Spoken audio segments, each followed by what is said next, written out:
Listo para intentarlo. Hoy vamos a convertir decimales a fracciones. Vamos a seguir estos 4 pasos y el primero es, escribe el número sin el punto decimal como numerador. Tenemos 0.80, aquí tenemos el punto, tendríamos 80. El paso número 2 cuenta cuántas cifras hay después del punto decimal. Tenemos 1, 2.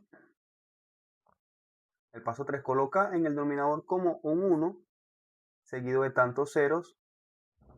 Tenemos, sería 1, 2, que serían los que tenemos como decimales. Y por último, simplifica si es posible. Tenemos a mitad de 80 que es 40, acá sería 50, sigues teniendo mitad, 20 sobre 25, y aquí dividimos entre 5 porque ambos son divisibles entre 5, 20 entre 5 es igual a 4 y 25 entre 5 es igual a 5. Problema resuelto. Hasta la próxima.